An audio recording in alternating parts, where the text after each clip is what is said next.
Explore the authentic narrative of Griselda Blanco, the Colombian drug trafficker recognized as the cocaine godmother whose dominion shaped the Miami underworld in the 1970s and 80s. Acknowledged as the cocaine godmother and the Black Widow, Colombian drug luminary Griselda Blanco embarked on the cocaine trade in the early 1970s, a period when a youthful Pablo Escobar was still involved in car theft. While Escobar would later emerge as the preeminent kingpin of the 1980s, Blanco earned her stature as a formidable queenpin. The extent of her association with Escobar remains ambiguous, with some asserting that Escobar was Blanco's protégé, while others contend that they were fierce adversaries. What remains undisputed is Griselda Blanco's initial rise as a trafficker in the 1970s, followed by her prominence in the Miami drug wars of the 1980s. Throughout her tyrannical rule, she amassed numerous adversaries across Colombia and the United States and spared no effort to eradicate them. Griselda Blanco's methods ranged from shopping mall shootings and motorbike hit squads to home invasions, establishing her as one of the most lethal figures in the Colombian cocaine trade. With an alleged responsibility for at least 200 murders, and potentially exceeding 2,000, her intimidating presence surpassed even the most notorious male figures in the drug trade. Beyond her ruthlessness, Griselda Blanco indulged in opulent luxuries, including a Miami Beach mansion, diamonds acquired from Argentina's First Lady Eva Perón, and a multi-billion-dollar fortune, a remarkable trajectory for someone raised in impoverished surroundings in Cartagena, Colombia.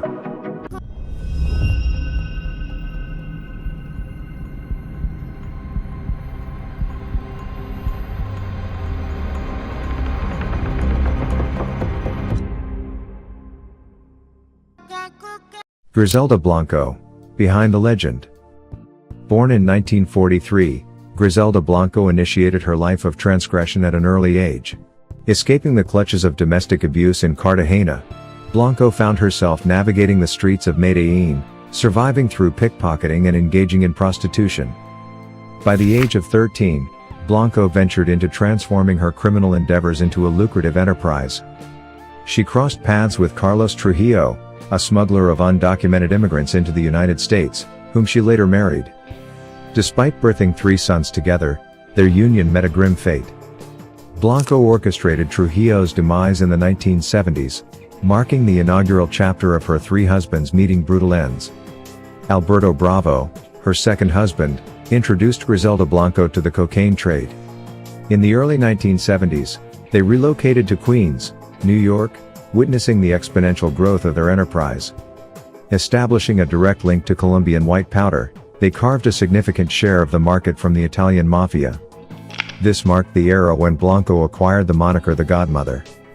Blanco devised a clever method to smuggle cocaine into New York, utilizing young women who flew on planes with concealed drugs in specially designed bras and underwear. While Bravo returned to Colombia for restructuring, Blanco expanded their empire in New York. However, their thriving operation came to an abrupt halt in 1975 when Blanco and Bravo fell victim to a joint NYPD/DEA sting named Operation Banshee, at that time, the largest operation of its kind. Escaping imminent indictment, Blanco fled to Colombia, where she allegedly engaged in a shootout with Bravo over missing millions, resulting in his death. The dramatic rise of the cocaine godmother. Following the demise of her second husband, Griselda Blanco assumed a new moniker, the Black Widow. Now fully at the helm of her drug empire, Blanco continued smuggling cocaine to the United States even after the bust, orchestrating her operations from Colombia. In 1976, she purportedly orchestrated the smuggling of cocaine aboard a ship named the Gloria, dispatched by the Colombian government as part of a bicentennial race in New York Harbor. In 1978, she entered her third marriage, this time to Dario Sepulveda, a bank robber. The same year witnessed the birth of her fourth son, Michael Corleone, a namesake inspired by Al Pacino's character in The Godfather. With an unwavering commitment to the godmother persona, she set her sights on Miami, where she would later gain infamy as the Queen of Cocaine. A pioneer in the nascent Miami-based cocaine trade, Blanco leveraged her exceptional business acumen to proliferate the drug into diverse hands, reaping rewards for a considerable duration. In Miami, she led a life of opulence, luxurious homes, high-end cars, a private jet, leaving no indulgence untouched. Her wild parties attracted the major players of the drug world. However, Her newfound wealth didn't signal the end of her violent proclivities. According to certain accounts, she coerced men and women into sexual acts at gunpoint. Blanco also developed an addiction to smoking substantial quantities of unrefined cocaine known as bazooka, exacerbating her growing paranoia. Griselda Blanco's reign in the drug wars. From 1979 to 1984, South Florida metamorphosed into a battleground. The inaugural shots reverberated on July 11, 1979, when several of Blanco's hired guns eliminated a rival drug dealer at the Crown Liquor Store in the Dadeland shopping mall. Subsequently, the hitmen, armed to the teeth, pursued liquor store employees throughout the mall, inflicting wounds but mercifully avoiding fatalities. Blanco now needed a more efficient getaway for her hitmen, who often resorted to motorbikes during assassinations, a technique credited to her on the streets of Medellin. By the early 1980s, a staggering 70% of America's cocaine and marijuana flowed through Miami, resulting in a rapid accumulation of bodies throughout the city. Blanco, a central figure in the chaos, played a pivotal role. In the initial 5 months of 1980 alone, Miami witnessed 75 murders. The subsequent 7 months brought a staggering 169 more. By 1981, Miami had not only earned the title of the murder capital of America but also the entire world. Amidst the era where Colombian and Cuban dealers routinely engaged in submachine gun battles, the majority of the city's homicides could be attributed to the cocaine cowboy drug wars, a period that might not have been as brutal without Blanco's influence. Blanco instilled fear in the hearts of countless individuals, including her fellow drug lords. As one expert aptly put it, other criminals killed with intent. They would check before they killed. Blanco would kill first, and then say, "Well, he was innocent. That's too bad, but he's dead now." Jorge Rivi Ayala, Blanco's most trusted hitman, disclosed that when Blanco ordered a hit, it meant everyone in the vicinity was to be eliminated, innocent bystanders, women, and children included. La Madrina operated without mercy. Failure to pay on time resulted in the elimination of the debtor and their family. If Blanco had no intention of settling a debt, the debtor faced assassination. Slight her in any way, and you were marked for elimination. In late 1983, Blanco's third husband found himself in the crosshairs. Sepulveda kidnapped their son, Michael Corleone, and returned to Colombia with him. However, he did not elude La Madrina. Allegedly, she orchestrated the demise of Sepulveda, deploying hitmen disguised as policemen to gun him down, all while their horrified son witnessed the macabre scene. While Blanco successfully retrieved her son, the assassination of Sepulveda triggered a war with his brother, Paco. For Blanco, it was merely a problem demanding resolution. The decline of La Madrina. During the pinnacle of her influence in the 1980s, Griselda Blanco presided over a billion-dollar organization that funneled 3,400 pounds of cocaine into the United States each month. However, Blanco's tumultuous past began to catch up with her. In 1984, Jamie, the nephew of her deceased second husband, Alberto Bravo, surveilled her preferred shopping malls, patiently awaiting an opportunity to exact revenge. Despite the multitude of individuals eager to eliminate her, Blanco heightened the stakes by orchestrating the assassination of her drug supplier, Marta Saldarriaga Ochoa. Blanco refused to settle the $1.8 million debt owed to her new supplier, leading to Ochoa's lifeless body being discovered in a canal in early 1984. Fortunately for Blanco, Ochoa's father did not pursue retribution. Instead, he implored for an end to the bloodshed, a surprising plea from a man whose family had played a founding role in the Medellin cartel alongside Pablo Escobar.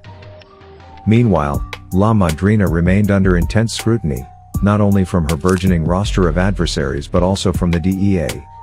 Overwhelmed by the mounting pressure in early 1984, Blanco sought refuge in California.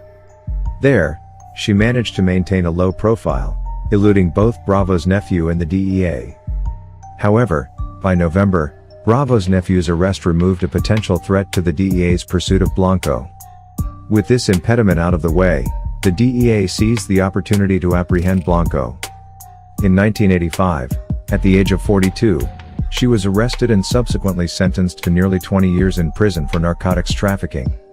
A bold scheme behind bars. With La Madrina incarcerated, her adversaries shifted their focus to her son, Osvaldo. In 1992, Osvaldo fell victim to a gunshot wound in the leg and shoulder inflicted by one of Pablo Escobar's associates, ultimately succumbing to his injuries in the hospital. However, Blanco faced a more profound setback in 1994 when her trusted hitman Ayala emerged as the star witness in a murder prosecution against her. The revelation reportedly triggered a nervous breakdown for the Godmother, as Ayala possessed sufficient evidence to warrant her execution. Yet, according to Cosby, Blanco devised a plan.